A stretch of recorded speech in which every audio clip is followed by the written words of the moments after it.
Ladies and gentlemen, we now present George Edwards in Dr. Jekyll and Mr. Hyde.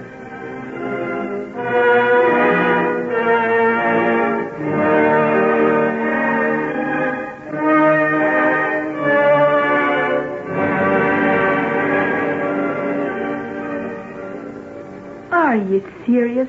How can such a thing be done? They do say it were her spine that got hurt. It were a terrible fall she had, right down to the bottom of the old tin working. Have any really good doctors seen her? Just the best we had in Bodmin. Bodmin's a very pretty little town, but I don't suppose it boasts anything very outstanding in the way of a bone specialist. Oh, no, there ain't no one there at all as you could rightly call a specialist. Just Dr. Lethbridge. And him not so young neither. Then that gives me fresh hope. I have a friend in London who's performed miracles on people who've been thought to be crippled for life. When do you think I could see her? Well, she be living with her aunt about 9 miles from here. Maybe you could hire a landlord's horse and trap and drive across. Will you come with me? Nay, I couldn't be leaving Father for so long. He's asleep now, or I'd never have got away as it is. But do you think she'd talk to me and let me examine her if she hadn't you to tell her I was a friend? Why, for sure. She's only got to look at your face, for one thing.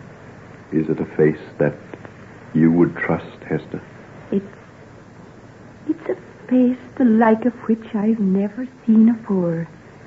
Like a picture I once seen somewhere, when I were a little child. So kind, so sad, so beautiful. Thank you, Hester, my dear. Thank you. You can't possibly know what it means to hear that from you. Why from me? You have known Hyde. Hyde? What has he got to do with ye? Don't speak of him. Just let me forget. Very well, then. I'll not mention him again. And now, if you'd like to go back to your father, I'll walk along the road with you. That be right kind of you, but there bain't any need. It's bright moonlight, and I hain't far to go. But I feel the need of a little walk. It's rather stuffy in this little room with such a big fire. That's if you don't mind my coming with you. Of course I don't. I'd be glad of your company. Let's go, then. I'll just put on this coat and scarf. By the way, I think I'd rather you didn't say anything to the people in the village about my trying to get Herza cured and Sam brought back from South Africa. You can rely on me. I'll keep mum and no mistake. Good. Shall we go, then?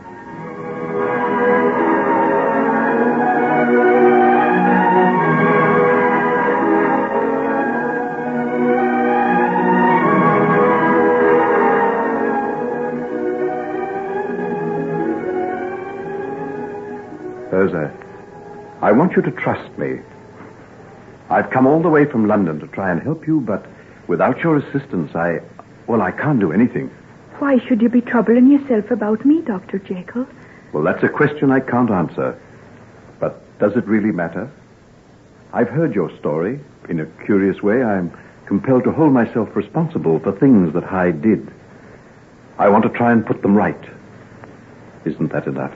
Responsible for Hyde? Then I pity you. You've a load of guilt laid on your soul. That'll wear it to the ground. Yes, I know. Someone once said those words to me a long time ago. No one but myself knows how true they are. I'm sorry. I never meant to hurt you. Please don't look that way. You make me feel fair ashamed of myself. So kind you are, and me talking to you like that. Then you'll let me do what I can for you. If I've been ungrateful, it's because I daren't let myself have hope. You can't dream what it's like to lie here year after year with nothing to hope for but dying. Now, that's all past. I feel sure that something can be done for you. If you'll let me look at your back and see where the injury was. How did it happen? Did you lose your way and stumble into the old mine? No, I did not lose my way. I knew where I were right enough. Then what happened? Do you remember very much? Why shouldn't I? Is it like that I'd forget? No. No, I suppose not. But I was just interested to know if the fall had caused you to forget any of the things that happened just before the accident. It sometimes does, you know. I remember everything. At night when I lie here in the dark, I can even see his face and hear his voice. You mean Hyde's? You didn't suspect that he were there, did you? I told no one. What were the use? He'd gone. No one had seen Hyde nor hear of him after that night. And Sam, poor lad, he were nigh out of his mind, as it were. He blamed Hyde for what had happened? And wasn't it because of him? If he'd never set foot in Marston Bridge, me and Sam would have been wed this 3 year past. And poor mother, oh, well, let her rest in peace. And you've kept this secret all this time? Aye. But you shouldn't. It's bad for you. You say you see his face and hear his voice when you lie here in the dark. Aye, clear as can be it is. I can hear the wind blowing and feel a bit of rain in my face, and I'm stumbling across the moors, not heeding where I'm going, half mad with hurt and sorrow. How long I wandered there, I've no way of knowing. They told me afterwards that they were searching for me with lanterns, but I never seen them. And all at once, as I came along the little path near the top of the mine shaft, I seen someone standing afore me. There, give me a turn, it did. Who be you? Is it Herza? Well. What are you doing out here alone? Hyde, what be you doing here? I'm on my way to the nearest railway station. I've a kind of idea I'm not very welcome at Marston Bridge much longer. Welcome? You were never welcome. You were hated from the first moment you set foot on the place. You're thinking of Sam's dog? That and all the other things you did. You'll be hated round this place so long as any of us remains alive to remember you. Come, is it so bad as that? Won't your mother think a little kindly of me sometime? How can you mock at her like that? Haven't you done enough without laughing at our shame? My dear child, you take these things too hard. That's what comes of living in a little place like Marston Bridge. If you were in London, for instance... But I'm not.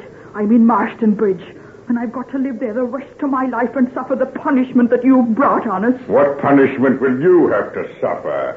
I were turned out at Sam's house this very night. You were? That's splendid. I never hoped for anything so good as that. Good?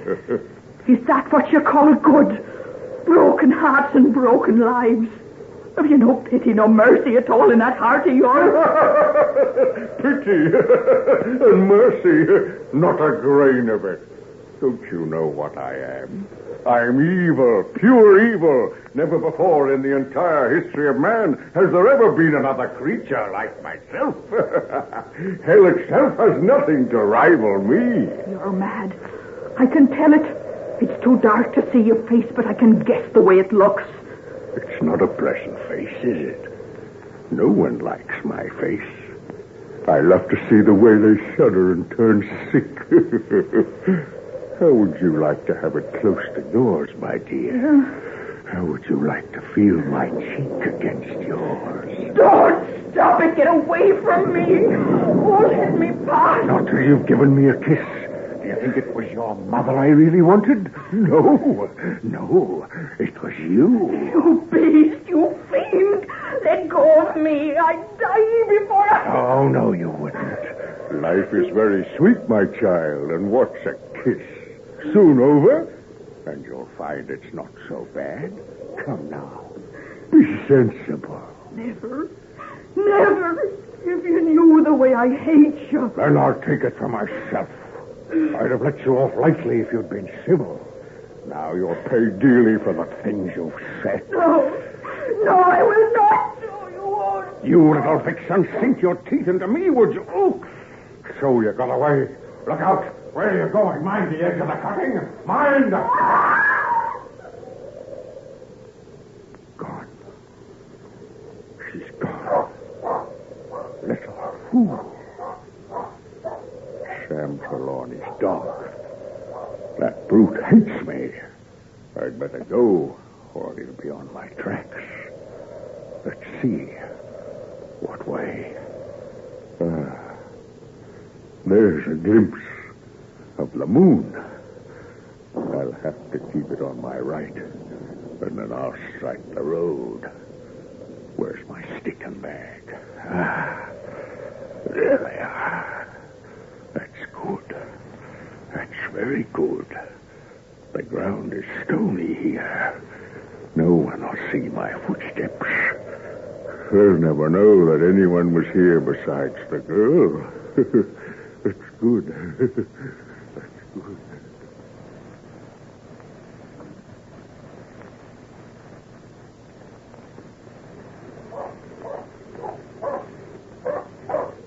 Show your lantern here, Ted. Badger's onto something here. He'd never bark that way for nothing. Where are we? By the edge of the old tin working. Lord of mercy, don't say it. Look, what's up? See, that little bush there, almost torn out by the roots. I wish see it. Mightn't have someone have grabbed it? Oh, look, there's a piece of something flapping in the wind. It's a bit of cloth. Her dress, she's here. Oh, she's fallen down the shaft. Here, wait a minute, Sam. You're never going down there like that. She's down there. Thurza's down there. You must have ropes, man, and more like. It's suicide to go without. Do you think that I can stop here and her down there? Hold him. Don't let him go. Down Now, there. steady, lad. Us knows the way you feel, but there'd be no use in two of you going down head first into yon shaft. Oh, she might be dead. There's water down there. Oh, wait a minute. Thurza. Herza, can you hear me? Herza, it's she. She's answered. We're coming, lass. We're coming down for you. You go for ropes. You go for ropes, Ted and Billy. I'll wait here. I'll stop here and call from time to time. It'll give her heart to wait. And hurry, hurry! Keep your courage, lass. As soon as we have ropes and lanterns, we'll get you up. It won't be long. I promise you it won't be long. In my heart. And by I seed them coming down the cutting. When they got to me and started to carry me up to the top, I don't remember anymore. The pain must have been terrible. It were worse nor anything I ever dreamed a body could endure. There might be more pain for you, Herza, before you get well again. I'd let you tear me limb from limb if I could walk again and be like other folks. Then there is something I've got to do.